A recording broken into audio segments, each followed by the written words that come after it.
کہانی کا موضوع انجام۔ محبت میں اگر اخلاص ہو تو اس سے خیر کی توقع کی جا سکتی ہے، تاہم حرص و لالچ کی آڑ میں محبت کا ڈرامہ رچایا جائے تو اس کا اختتام کئی لوگوں کی المناک زندگی کی صورت میں سامنے آتا ہے۔ زیر نظر کہانی بھی اسی بارے میں ہے۔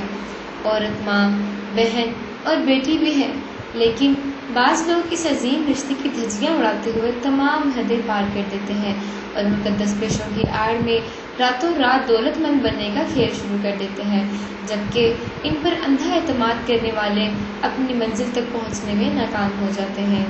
بزرگوں نے ہمیشہ اپنے چھوٹوں کو نصیحت کی ہے کہ جہاں بھی کوئی مشکل پیش ہو وہاں والدین اور بڑوں کے فیصلوں پر عمل کرنے میں نجات ملتی ہے، مگر افسوس ہم نے ایسی روایات کو ہمیشہ کے لیے دفن کر کے رکھ دیا ہے جو ہماری اثاثہ تھی۔ اکثر معاشرے میں قتل و غارت گرمی کی وجہ زر زمین ہوتی ہے، لیکن پیار کے نام پر بھی بعض اوقات لوگ دھوکہ کھا کر منو مٹی تلے دب جاتے ہیں۔ 6 سال قبل پشاور کے ایک نوجوان کامران خان کو، جو بچوں کا باپ تھا، پشاور کے لیڈی ریڈنگ ہسپتال میں داخل کرایا گیا۔ اس دوران وارڈ میں موجود نرس مقدس نے اس کی دیکھ بھال میں کوئی کسر نہیں چھوڑی۔ خدمت کے اس جذبے سے متاثر ہو کر کامران اسے اپنا دل دے بیٹھا اور مقدس گل کے عشق میں ایسا مبتلا ہوا کہ اپنے بال بچوں کی فکر ہی نہ رہی اور نہ ہی والدین اور بھائیوں کا غم۔ کئی دن اپنے گھر سے غائب رہنے لگا۔ گھر آتا تو بیوی کے ساتھ معمولی بات پر لڑتا۔ کامران کے بھائی سجاد کے مطابق وہ پاگل پن کے قریب پہنچ چکا تھا۔ اس نے مقدس کے بھائیوں کو یہاں تعلیم جاری رکھنے کے لیے کرائے کا گھر لے کر دیا اور اس سے ہر وہ آسائش فراہم کی جو مقدس گل چاہتی تھی۔ خود ہفتوں تک گھر سے باہر رہنے لگا، کسی اور چیز کی اسے فکر ہی نہیں تھی۔ بیوی، بچوں اور والدین کو وقت دیتا اور نہ ہی بھائیوں کی طرف دیکھتا۔ گھر آتا تو ایسے لگتا جیسے کوئی فکر اسے لاحق ہے۔ مقدس سے مل کر کامران کی زندگی اچانک تبدیل ہو گئی تھی۔ اس نے مقدس گل کے والدین سے جھوٹ بولا کہ وہ غیر شادی شدہ ہے اور اس کا رشتہ مانگنے کے لیے اس کے گھر مالاکنڈ گیا، جہاں مقدس کے والدین نے شادی کے لیے ایسی شرائط رکھی جن کو زندگی میں پورا کرنا کامران کے لیے ناممکن تھا، لیکن وہ پھر بھی باز نہ آیا۔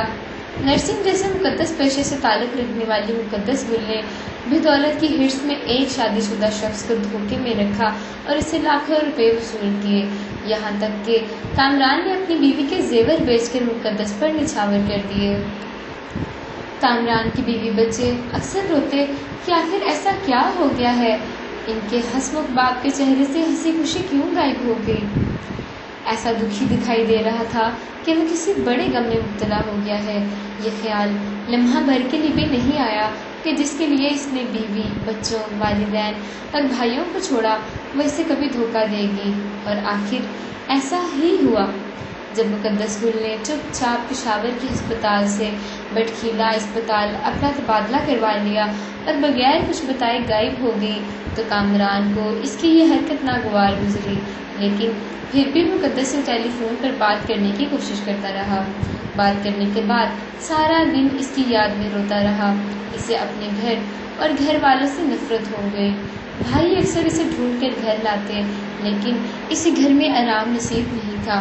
اس کے والدین کے انکار کے باوجود وہ اس کے گھر رشتہ مانگنے کے لیے جاتا رہا۔ اس دوران مقدس اسے نظر انداز کرنے لگی، دونوں کے بیچ تلخ کلامیاں ہونے لگی۔ مقدس اس سے ایسی روٹھی کہ اس کے ساتھ ملنا جلنا بند کر دیا۔ اس کے اس رویے نے کامران کو مشتعل کر دیا۔ اسے احساس ہوا کہ وہ ایک بے وفا پر اپنی بیوی بچوں کے حق کے پیسے لوٹاتا رہا ہے، اور اس نے غصے میں آ کر مقدس سے اپنے پیسوں کا مطالبہ کر دیا۔ جب کامران کا رقم کے لیے تقاضا بڑھا تو 19 اکتوبر 2014 کو مقدس نے کامران کو فون کر کے رقم لینے کے لیے فقیر آباد پل آنے کو کہا۔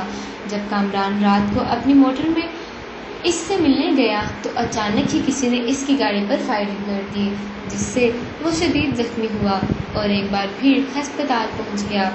بھائیوں نے نامعلوم افراد کے خلاف مقدمہ درج کروا دیا۔ جب کامران کو ہوش آیا تو اس نے بھائیوں کو اپنی ساری کہانی سنائی۔ مقامی عدالت میں مقدس اور اس کے 2 بھائیوں وہاب اور سید وہاب پر اقدام قتل کا الزام لگایا گیا۔